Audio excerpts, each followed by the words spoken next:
Assalamualaikum warahmatullahi wabarakatuh. Pada video kali ini saya akan membahas kembali materi dari MK Kewarganegaraan. Yang pertama yaitu Pancasila dan Kewarganegaraan. Pancasila, esensi nilai-nilai Pancasila terdiri dari yaitu ketuhanan, kemanusiaan, persatuan, kerakyatan, dan keadilan sosial. Konsekuensi Pancasila sebagai dasar negara bagi negara Republik Indonesia antara lain, negara Indonesia merupakan negara kesatuan yang berbentuk republik. Pasal 1 Undang-Undang Dasar Negara Republik Indonesia 1945. Pasal tersebut menjelaskan hubungan Pancasila, tepatnya sila ketiga, dengan bentuk negara yang dianut oleh Indonesia, yaitu sebagai negara kesatuan. Lebih lanjut, pasal tersebut menegaskan bahwa Indonesia menganut bentuk negara republik. Konsep negara republik sejalan dengan sila kedua dan keempat Pancasila, yaitu negara hukum yang demokrat. Pancasila sebagai ideologi negara Republik Indonesia. Istilah ideologi berasal dari kata idea, yang artinya gagasan, konsep, pengertian dasar, cita-cita, dan logos yang berarti ilmu. Ideologi secara etimologis artinya ilmu tentang ide-ide, atau ajaran tentang pengertian dasar. Ideologi dapat diartikan paham, teori, dan tujuan yang merupakan satu program sosial politik. Pancasila sebagai ideologi, selain menghadapi tantangan dari ideologi-ideologi besar dunia, juga menghadapi tantangan dari sikap dan perilaku kehidupan yang menyimpang dari norma-norma masyarakat umum. Tantangan itu meliputi antara lain terorisme dan narkoba. Selanjutnya yaitu Pancasila dan Kewarganegaraan. Kewarganegaraan, secara konseptual istilah kewarganegaraan tidak bisa dilepaskan dengan istilah warga negara. Selanjutnya, ia juga berkaitan dengan istilah pendidikan kewarganegaraan. Tujuan pendidikan kewarganegaraan dimanapun umumnya ditujukan untuk membentuk warga negara yang baik. Di Indonesia ada beberapa jenis asas kewarganegaraan yang terkandung pada undang-undang adalah asas ius sanguineus. Asas ini yang menentukan kewarganegaraan seorang berdasarkan keturunan, bukan negara tempat kelahiran. Asas ius soli ini merupakan asas yang secara terbatas menentukan kewarganegaraan seseorang berdasarkan tempat kelahiran. Asas kewarganegaraan tunggal, asas ini adalah yang menentukan satu kewarganegaraan bagi setiap orang. Asas kewarganegaraan ganda terbatas. Asas ini yang menentukan asas kewarganegaraan ganda bagi anak-anak sesuai ketentuan yang diatur oleh undang-undang. Yang kedua yaitu identitas nasional.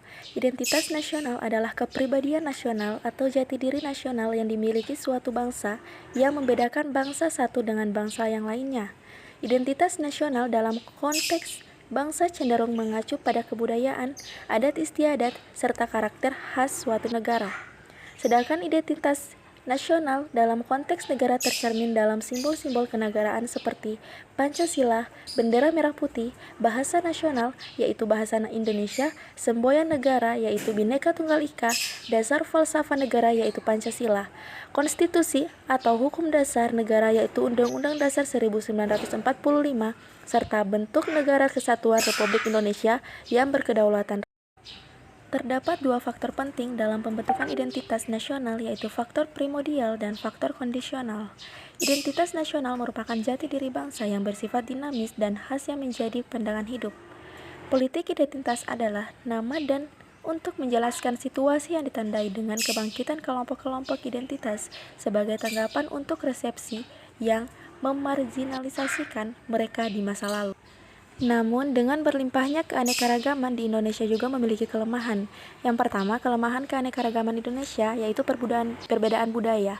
Kekurangan pemahaman dan komunikasi antara budaya yang terbatas menjadi pemicu konflik dengan latar belakang keanekaragaman etnis, agama maupun ras. Yang kedua, dampak negatif terhadap masyarakat, terutama generasi muda yang mulai melepas budaya lokal karena menganggap kuno dan tidak sesuai dengan perkembangan zaman dan yang modern. Yang ketiga yaitu negara dan konstitusi. Secara umum, negara dan konstitusi merupakan dua lembaga yang tidak dapat dipisahkan satu sama lain. Konstitusi merupakan hukum dasar suatu negara. Dasar-dasar penyelenggaraan bernegara didasarkan pada konstitusi sebagai hukum dasar. Negara yang berlandaskan kepada suatu konstitusi dinamakan negara konstitusional. Negara dan konstitusi memiliki hubungan yang sangat erat, di mana konstitusi merupakan dasar negara. Dasar negara memuat norma-norma ideal, yang penjabarannya dirumuskan dalam pasal-pasal yang terdapat pada Undang-Undang Konstitusi yang merupakan satu kesatuan utuh, di mana tercantum dalam pembukaan Undang-Undang Dasar 1945, dengan dasar negara Pancasila. Melaksanakan konstitusi pada dasarnya juga melaksanakan dasar negara. Konstitusi Negara Indonesia adalah Undang-Undang 1945 yang untuk pertama kali disahkan oleh Panitia Persiapan Kemerdekaan Indonesia pada tanggal 18 Agustus 1945 dalam tata susunan Peraturan Perundang-undangan Negara. Undang-Undang 1945 menempati tempatan tertinggi. Menurut jenjang norma hukum, Undang-Undang 1945 adalah kelompok aturan dasar atau pokok negara yang berada di bawah Pancasila sebagai norma dasar-dasar perubahan konstitusi menjadi suatu agenda yang tidak bisa diabaikan. Hal ini menjadi satu keharusan dan amat menentukan bagi jalannya demokrasi suatu bangsa. Realitas yang berkembang kemudian memang telah menunjukkan adanya komitmen bersama dalam setiap elemen masyarakat untuk mengademenkan Undang-Undang 1945. Yang keempat yaitu hubungan negara dengan warga negara. Warga mengandung arti peserta atau anggota dari suatu organisasi perkumpulan. Jadi, warga negara sederhana diartikan sebagai anggota dari suatu negara. Unsur negara adalah rakyat, wilayah, dan pemerintah. Salah satu unsur negara yang paling penting adalah rakyat. Rakyat yang bertempat tinggal di wilayah negara suatu negara akan menjadi penduduk negara yang bersangkutan. Warga negara memiliki hubungan dengan negaranya. Hubungan itu lazim disebut sebagai kewarganegaraan. Sebagai anggota dari negara, maka warga negara memiliki hubungan atau ikatan dengan negara. Hubungan antara warga negara dengan negara terwujud dalam identitas partisipasi dan aneka bentuk hak dan kewajiban antara keduanya. Warga negara memiliki hak dan kewajiban terhadap negara dan begitu juga sebaliknya. Fungsi warga negara ikut serta dalam upaya pembelaan negara sesuai kapasitas dan bidang-bidang masing-masing, menghormati hak asasi manusia orang lain dalam kehidupan bermasyarakat, berbangsa, dan bernegara, tunduk kepada peraturan dan batasan-batasan yang ditetapkan dengan Undang-Undang Dasar, menjaga persatuan dan kesatuan negara. Selanjutnya yang kelima yaitu demokrasi Indonesia. Kekuatan Indonesia dengan adanya demokrasi. Indonesia merupakan salah satu negara demokrasi terbebas di dunia. Perkembangan demokrasi di Indonesia telah mengalami pasang surut sejak pertama kali menyatakan kedaulatan sebagai sebuah bangsa. Perkembangan demokrasi di Indonesia dibagi ke dalam 4 masa, ditinjau dari sudut perkembangannya, dimulai dari masa demokrasi konstitusional dengan sistem parlementer. Masa demokrasi terpimpin masa demokrasi Pancasila atau periode Soeharto, hingga masa reformasi.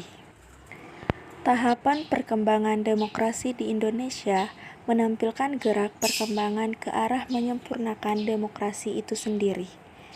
Hal ini merupakan kekuatan bangsa Indonesia.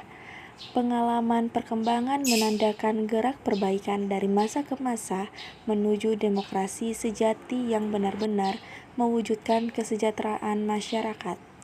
Perkembangan ini menandakan bahwa bangsa Indonesia terus berupaya menemukan demokrasi yang benar-benar khas Indonesia. Demokrasi juga memiliki kelemahan. Memasuki periode reformasi, realitas politik menampilkan gambaran bahwa konsentrasi atau rivalitas politik dalam perebutan kekuasaan mudah sekali memecahkan masyarakat Indonesia ke dalam kelompok-kelompok tertentu. Kenyataan ini mengancam keutuhan Indonesia sebagai satu bangsa. Peristiwa perdebatan undang-undang pilkada, dari pilkada langsung ke tidak langsung karena pengaruh konsentrasi atau rivalitas politik Pilpres 2014. merupakan contoh nyata betapa tak berdaya sistem politik kita menghadapi kepentingan tertentu. Perkembangan demokrasi yang dinilai sebagai gerak maju menuju kesempurnaan ternyata dapat menjadi bumerang yang mengancam keutuhan NKRI.